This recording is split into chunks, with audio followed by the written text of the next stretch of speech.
I'm back again for another video, and the content of my blog was all about Rizal Talisman for National Stupidity.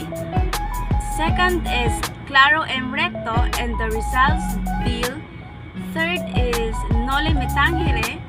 And next is El Filibusterismo, the vision of Father Rodriguez by telephone, and the last one, Rizal's letter to Father Pastel.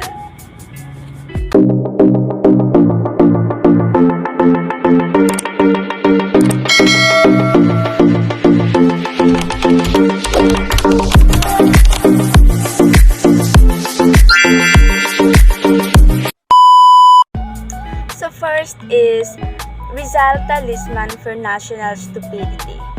So it is important to study the life of Rizal and his writings, including other heroes, as this is valuable for them to contribute to the country. So, we young people know little about the background of Rizal's lives and work, and we are already impressed. So, would you like to dig deeper? Of course, we learned a lot of lessons and inspiration from their work. So he loves giving them for the country, especially Dr. Jose Rizal. The principle of the pen is stronger than the sword. The public should be warned not overemphasize Rizal's life of love and not to ignore other things that Rizal has done. So it is very important to understand why students need to take Rizal course at university. For high school students, Noli Me Tangere and El Filibusterismo are included in Filipino courses as part of the overall curriculum. So Rizal is compulsory subject for all courses, colleges, or university in the Philippines. Next is Claro M. Recto and the Rizal Bill, the Rizal Law RA 1425 and its predicament. So the law recognized the needs for a rededication to the ideals of freedom and nationalism, to honor our heroes, particularly Jose Rizal, to remember their lives and works that have shaped our national character. The novels are a constant source of patriotism and to develop of moral character. So personal discipline, civic conscience, and to teach the duties of citizenship. The rationale behind the law was that there a need to rekindle and deepen the sense of nationalism and freedom of the people. So this law, signed by President Ramon Magsaysay on June 12, 1956, that requires school in country to include Rizal's life and work. His life must be known to all the Filipino people and show them things that are worth learning. None of those things which causes us to be like the people of never thought for the country. Next is Noli Me Tangere. In Berlin, he was almost destitute and ate only once a day, consisting of bread, water, or some cheap vegetables soup. Rizal washed his own clothes. Pasiano found it hard to raise funds for Rizal's allowance. His crops were attacked by the locust and the sugar market has collapsed. Life of Rizal in Berlin is not easy. He encountered different problems, especially in financial, but Rizal did not surrender. He found ways how to support her needs so that he can survive in Berlin.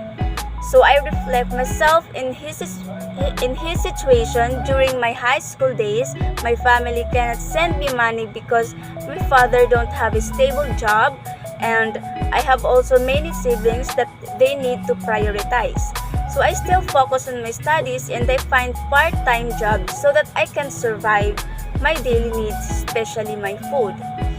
Next is el filibusterismo. The government is arbitrary, cruel, and completely lacking in a sense of justice or of responsibility, and without interest or trust in people it is governed. So we are so lucky now because we have democratic country, we have right to critique our government and also have a freedom to choose a good leader. So unlike before, they can select a good leader because the leader before during Spanish period is not a Filipino. They don't have a power because the government before is arbitrary. So Rizal also wrote this novel dedicated for his country, specifically the three martyr friars, namely Gomez, Burgos, and Zamora. Next is the vision of Father Rodriguez. So this satire, the La Vision del Fray Rodriguez by Jose Rizal, pictures a conversation between Saint Augustine and the Augustinian friar Jose Rodriguez. The saint criticized the priest on his beliefs and actions which oppose the priesthood. He always reveals the priest's abusive actions performed using the Catholic Church name. So, St. Augustine goes to the great length of criticizing the friar's deficiency and understanding Christian teaching and doctrines. So, I have a friend before, both of us different religions. Every time we met, he always remind me that only her religion is the right church because according to him, Saturday is the seventh day, meaning the day that we need to go to church. But I still arguing him because I still fight my religions also. So I realized that all of us didn't know what is the best or the right religion. So that we don't need to criticize others' belief because only God knows what is true religion. So different belief is not a big deal for me as long we pray. Go to church and also to trust God is very important. Next is by telephone. So, telepono or by phone is a play written by Philippine national hero Jose Rizal. So, it discusses social issues and plans for the Philippines by two friars. It was published in 1889 as a reply to a friar named Father Salvador Pant in connection to his discrimination about Noli Me Tangere and for his initiating the banning of Noli in the fall in 1889. So the first pamphlet was printed in Barcelona under the authorship of Dimas Alang. It is a satirical comedy about Father Pant who spoke to a local priest at the monastery of San Agustin over a telephone line operated by Transocean Telephone in Madrid. So, Por Telepono is full of symbolism. It unveils how friars live their lives and how they give things for the donations given by Ilustrados. So, every line that has been uttered in Madrid is like an echo that fills the corners of the Philippines. So I can reflect myself or the community, the poor phone. So it is a life of every people. We should need a communication to know the whole story of our life before we judge the life of others. So however, whatever Rizal wrote about, it was good for our country. The Philippines, for the Filipino people like me and who enjoy freedom in these days.